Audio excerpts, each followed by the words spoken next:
Rebecca, my name's Aaron. Thanks for coming along to see me today. Thanks for agreeing to see me. Please call me back. Great, thanks Beck. Come on in, you can just have a seat here. Thank you. There's some water there if you need it. Thanks. Okay, so I can see that you have signed our confidentiality paperwork, and I just wanted to check before we get started here today if you have any questions or concerns about confidentiality or the situations in which I might have to disclose what we speak about here to a third party. No, it was all very clear. Thank you. Okay, great. So just to start off with, do you want to tell me a little bit about what's brought you here today? Well, I've always been a bit of a worrier, but lately it's gotten worse. Okay, so you've always been a little bit of a worry, but lately those feelings have been escalating for you. Yep. Okay. Has there been anything that's happened in your life, do you think, that might have caused that to have happened? Well, I got passed over for a promotion at work. Okay. It's pretty disappointing, really. Yeah. And also, my brother has gotten married and he's expecting his first child.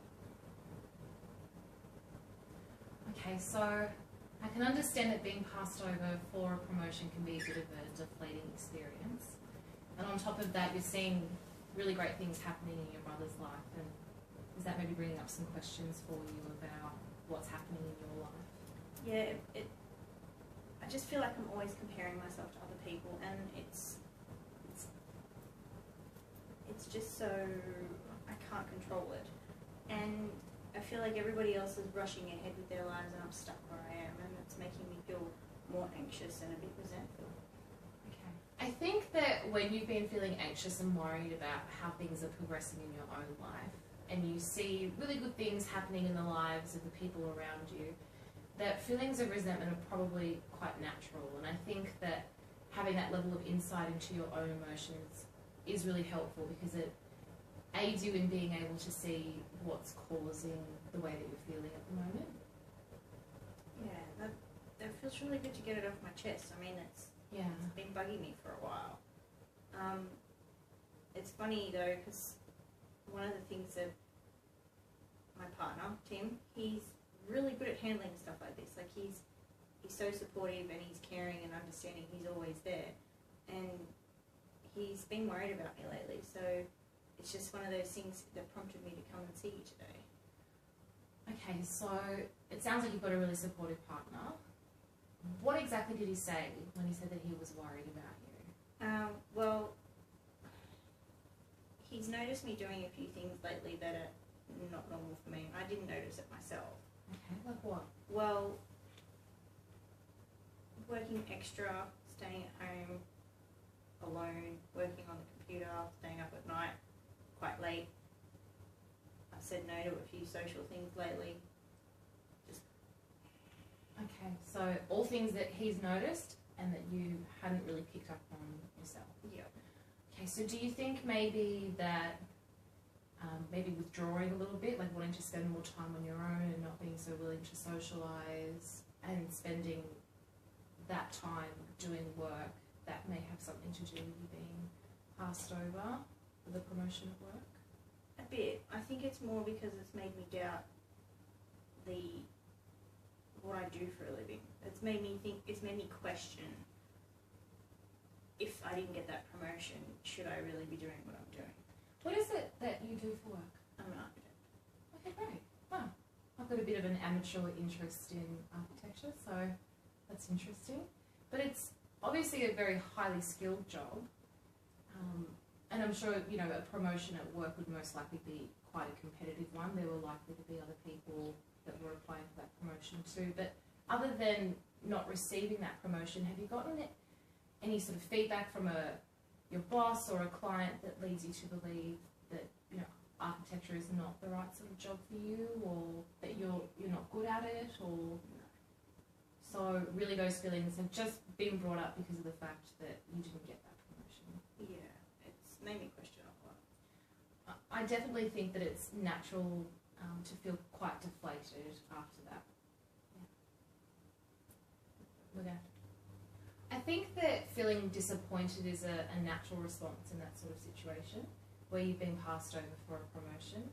But it sounds to me as though it's not really indicative of any feedback that you've gotten at work. Yeah, I know that what I've been feeling lately has been worse at work.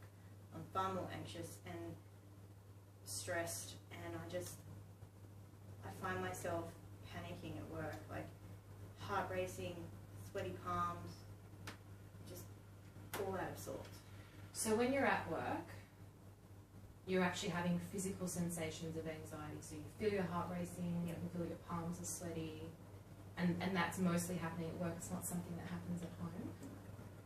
And so potentially, the anxiety and the worry that you've been feeling about how your life is progressing, do you feel like maybe it's been confirmed by being passed over for that promotion, and that might be what's bringing up feelings for you as though this isn't the right line of work for you? Yeah.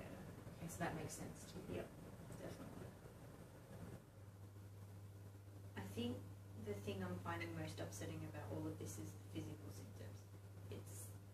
I'm at work, I'm hot, I'm sweaty, I'm flustered, I'm sweating through my clothes at work, and it's not good. I'm in a professional, I'm in business clothes, and it's embarrassing, it's an inconvenience, having to get changed halfway through the day. Mm-hmm. And I know I put so much pressure on myself that I'm not surprised it's all happening like that.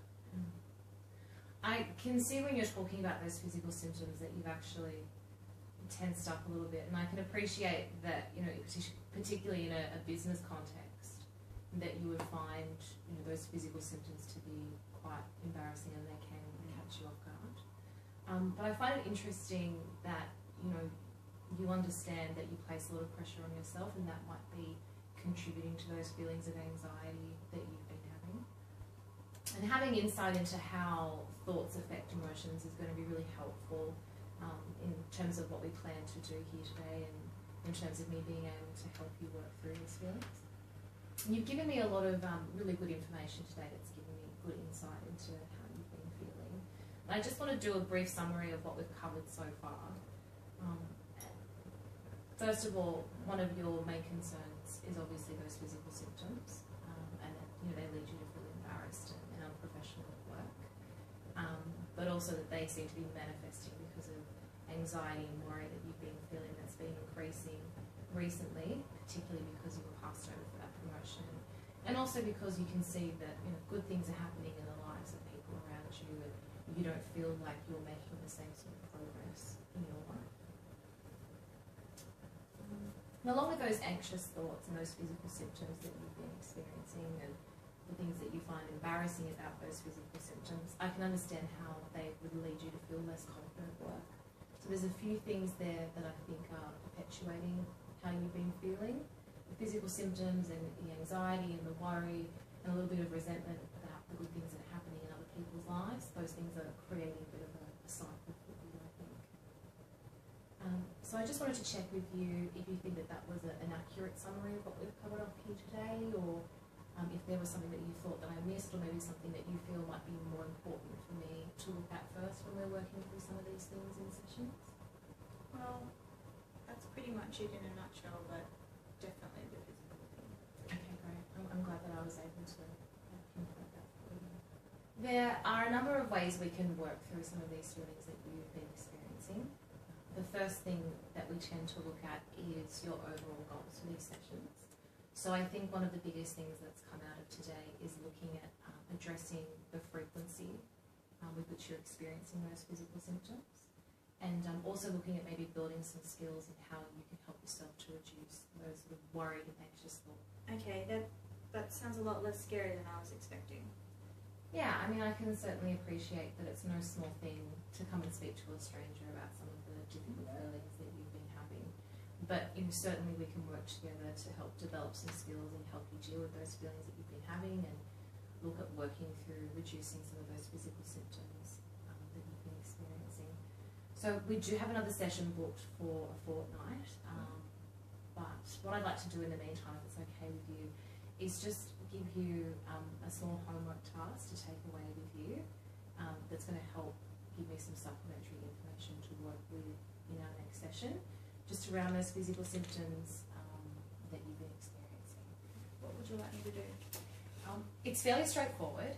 Basically, what it is, it's sort of like a short entry diary where you just list, maybe the frequency and the type of symptoms that you've been experiencing, so those physical symptoms, and the situations in which they arise. So when we go through the number of times that's happened for you in the last fortnight and the circumstances surrounding that happening, we might be able to pinpoint a few things that we can work on to really get those symptoms under control, because I do think that they're sort of presenting the biggest problem for you at the moment. That could be a bit embarrassing, feeling that in at work. It's absolutely not necessary that you feel it in at work. That's completely fine. It doesn't have to be done at a particular point in time. Maybe just when you get home from work, or even if you have a situation where you experience those feelings at home, you could pop that down as well. It just sort of gives us something to work with in the next session, to sort of target that that really distressing problem that you're having. Okay. So I know that we only have a really short session today, so I'll just give you that to take home with you. But did you have any questions about anything that we've gone through today, or anything that you think that I may have missed? Not at the moment. Okay, that's wonderful. All right, well, we'll finish up for today, but it's been a pleasure to meet you. I'm really looking forward to our next session. Thank you. Okay, I'll just walk you out.